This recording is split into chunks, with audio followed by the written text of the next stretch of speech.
I have a friend who left the Navajoo Reservation a few years ago. This is what he learned while living there. Part 1. By Redditor Avi Throwaway.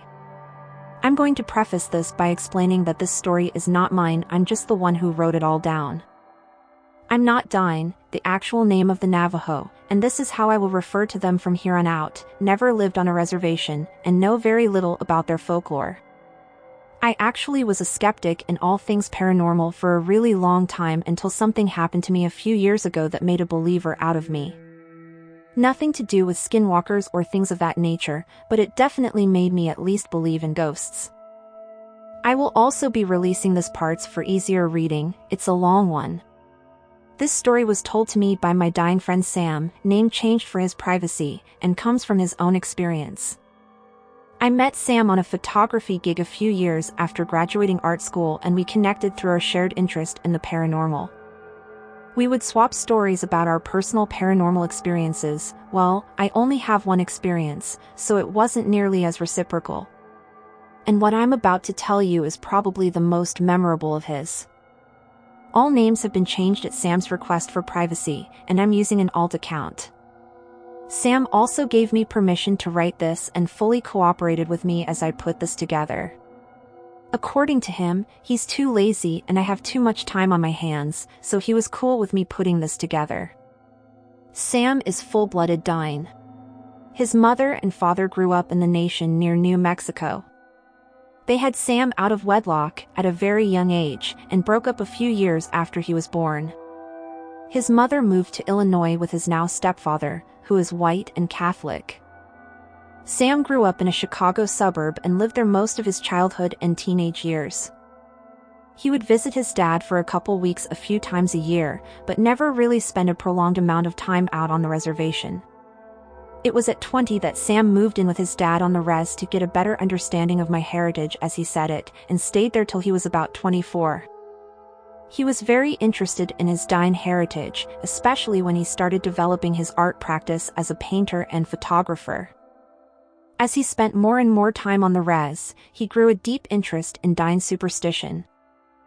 I guess as a way to connect to his culture that he felt he didn't do enough to be a part of in his childhood and teenage years, since he essentially assimilated into Midwestern, suburban, white culture due to his mother and stepdad. While on the res, he made friends with and eventually dated a girl whom we'll call Jess, who had fully grown up on the res. She was a little older than Sam and got her teaching degree in another state before coming back to the res to teach high school. She was basically agnostic, more on that in a bit, but had a very superstitious family. In fact, her great-uncle, whom we'll call John, was a medicine man. I'm not super familiar with the details surrounding this practice, and Sam didn't go into a ton of detail in regards to this either. But basically, he was a very respected elder, and was extremely superstitious. He often spoke of Dine folklore, creatures, magic, etc., and took it all very seriously. John was pretty old and often needed help around his property, so Sam was often over there helping him out with odd jobs. Sam felt weird taking money from the old man, especially since Sam already had a part-time job as an art teacher and sold his paintings and photos in Santa Fe art markets for pretty good money. So as payment, Sam would ask John to share some of his knowledge with him. It was Sam's way of connecting to his heritage, he told me. They'd talk for an hour or two every night that Sam came over to help. Sam would basically grill him on every random, Dine-related thing under the sun and would, generally, get an earful about it. Except when it came to one specific topic, Yinalvlushii. Sam, having spent most of his childhood with his mom and stepdad off the res, didn't have the same outlook on skinwalkers that other Dine did. The whole don't speak of them thing wasn't something he subscribed to, mainly because A, Sam grew up in the Chicago area where no skinwalkers would be around anyway, and B, he was raised Catholic and didn't believe in Dine superstitions. He was pretty interested in this part of Dine lore because of how common skinwalkers were in creepypasta, on boards like X and, of course, Reddit. So naturally, his interest in them disturbed John, and he generally shut down any discussion of them. When he brought this up to Jess, she got visibly upset and asked him to never speak of them to her or her great-uncle ever again. This was weird to Sam, since Jess wasn't superstitious, or even religious for that matter. He thought his agnostic girlfriend wouldn't be so weird about these things. She explained to Sam that, despite her general agnosticism, that was one thing she knew was real, because she and other members of her family had experiences. She told him a very similar story to the types you'll see posted online. Late at night on the res, driving home, and seeing what you think is a coyote or a sheep following you at an alarming speed, only to, upon closer inspection, see what appears to be human underneath animal skin, or a half-man, half-coyote kind of creature. This happened to Jess when she was a little girl, while being driven home by her father. Great-uncle John came and performed some sort of protection cleansing ritual that they thought protected them, at least for a few years. It wasn't until Jess moved back after getting her degree did she encounter one again, this time running along the rooftops of some homes and buildings in town. She thought somehow someone's dog got up on their roof, but it would then get on two legs and jump to the next building. After landing, it would perch up there, sitting cross-legged, staring her down with yellow eyes. She sped home so fast she got pulled over by the tribal police. When she explained what she saw and why she was speeding, the officer shushed her, tore up the ticket he was writing, and told her to get her ass home. Uncle John came by again and performed a ritual.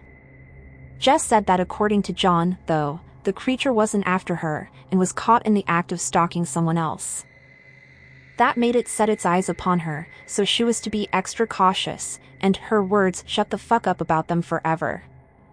She only told Sam all of this to keep the things off her and her family. But wouldn't you know it, that just made him more interested.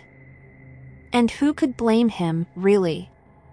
It seems as though Sam kind of whittled down John's resolve on the issue, because eventually, the old man budged a little bit. He revealed to Sam a few bits and pieces of information over the years. I'm just going to copy and paste from some Instagram DMs he sent me while I put this whole story together. Note that the only changes I have made to his messages were the names of those involved. Also, in case it isn't obvious, Sam abbreviates Skinwalker to SW. The first thing John told me about SW was that they can't actually read minds like they say in the stories and stuff.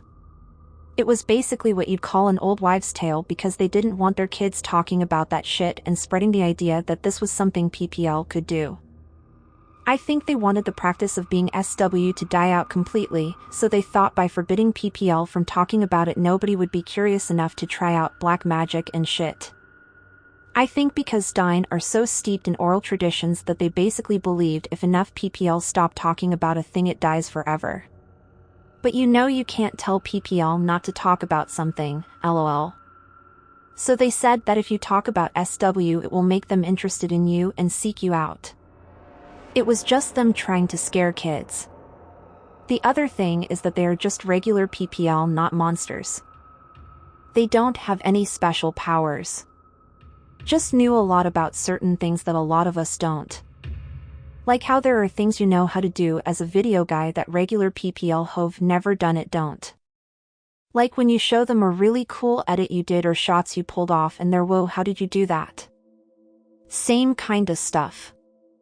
They just spent a lot of time learning about stuff that makes them able to do what they do. They studied animals and how they move, making suits, studied poisons, hallucinogens, shit like that. They're medicine men just like John. In fact, a lot of them are openly good medicine men in the community and nobody knows they practice this stuff. It's just another form of their medicine men stuff, but they use it for PPL who want to harm or scare others.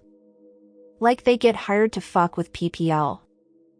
John told me this one story about a close friend who was also a medicine man in the Tuba City area that had an asshole in the neighborhood who kept bitching about his property lines or something like that. He was building a fence and there was a big fuss about it. The guy harassed the shit out of his next door neighbor because of it, but the neighbor knew where his land started and ended and so didn't budge. Eventually some weird shit started to go down. The asshole's neighbor was talking about how there was a gigantic coyote in his backyard that would look in the windows at night and scare the shit out of him and his GF. He would hang in his backyard with a shotgun around sundown, which OFC weirded out everyone in the neighborhood, and a lot of folks were saying that he was mentally unstable. But then PPL in the neighborhood started hearing fucked up noises, and someone saw the coyote stand on its hind legs and look in the windows. Then one day the guy's girlfriend drove him to the emergency room because he was having a really bad trip apparently. Like hallucinating and talking about this coyote man who was threatening to kill him. John doesn't know what he was on, if it was like peyote or something. He came down a few hours later and a lot of PPL in town laughed it off, but John's friend and a few other PPL in the neighborhood, like I assume the ones who actually saw the coyote man, knew that it was probably a skinwalker fucking with him. John said that SW know a lot about hallucinogens, how to get the results they want from them, and how to administer them to their victims without them knowing. Like they know so much about the compounds and shit that they know exactly how it will affect you and how to fuck with you when you're on them. So John's friend came by to bless the place and perform a ritual, and the weird shit stopped. Because skinwalkers are medicine men themselves, they also believe in the power of the rituals that are used against them. That's how I would say these things work. Nothing super magical or paranormal about it, they just have strong beliefs and know not to fuck with certain shit. Anywho, so he thinks that the asshole neighbor's sick to SW on him to get him to move out of town or something like that. The last thing John told me for a really long time was about how SW were actually good guys at one time. They created that whole practice to fuck with the colonizers. They protected other dying and scared away white PPL trying to take land and assault PPL and stuff. But some started using the practice for their own gain, and once the treaties were signed and we got land back and all that, they just started exclusively using it to do bad stuff to other dying. After this, John basically put a kibosh on Skinwalker talk. Sam told me he thought it was weird that John didn't want to talk about them. After all, John said it himself that skinwalkers can't read minds, and talking about them didn't draw their attention to you. As Sam said, it's an old wives' tale. He even told this to Jess, but she shot him down.